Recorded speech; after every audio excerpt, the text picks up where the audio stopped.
तत्सत ओम श्री विष्णु विष्णु देव नमः परमात्मने श्री गुणाण गुरुतोतमस चतुर्दशम द्वादश स्थान तत्पति द्वितीय सप्तम एकादशी पूजा पाठ सब कुछ की, लेकिन भगवान का शरण अपने पिता पति का दर्शन करने के लिए चले। जितने भगवान रुष्ट हो गए, कहा कि क्या हमारे प्रसाद से बढ़कर इसकी पिता पति है। प्रभु ने रुष्ट हो गए तो उसके पिता और पति को नाव से जल में डुबो दिया। और कुछ देर के बाद कन्या कलावती नदी के किनारे पहुंची तो अपने पिता पति का दर्शन नहीं पाया।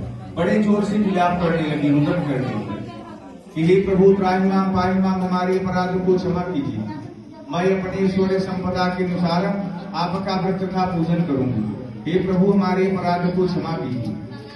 तब जब ऐसा भगवान से स्तुति करने लगी, प्रार्थना, भगवान दयालु है, प्रसन्न हो गए। तब देखिए लिखा है गगन मंडल से आकाशवाणी हुई थी, कन्या कलावती तूने हमारे प्रसाद को टुकड़ा करके अपने पिता पति का दर्शन करने चली है। जब तुम घर जाकर के प्रसाद ग्रहण करके आओगी तभी तुम्हारे पिता पति मिलेंगे। ऐसा आकाशवाणी हुई तो कन्या कलावती तुरंत घर गई और भगवान का चरणामृत प्रसाद ली। प्रसाद लेने के बाद आई तो उसके पिता पति धन धान्य संपदा सब कुछ मिल गया। और वह जब प्रसन्न हृदय से वह अपने पिता पति के साथ घर गई। वैश्य बनिया घर पहुंचा और अपने गुरु को बुलाया और भाई बंधु को परिवार को लिया। सबको परिवार को लेकर के श्रद्धा के साथ भगवान विष्णु का पूजन किया। और पूजन के प्रभाव से दुखम शोकादि शमनम धन धान्य प्रवर्धनम सौभाग्य संतर्कनम सर्वत्र विजय।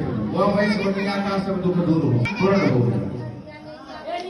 इसीलिए देखिए जब वह वैश्य बनिया का मनोकामना पूर्ण हो गया तो वह फिर वैश्य बनिया जब तक इस संसार में मृत्युलोक में था किसी प्रकार का वह वैश्य बनिया को कष्ट नहीं हुआ।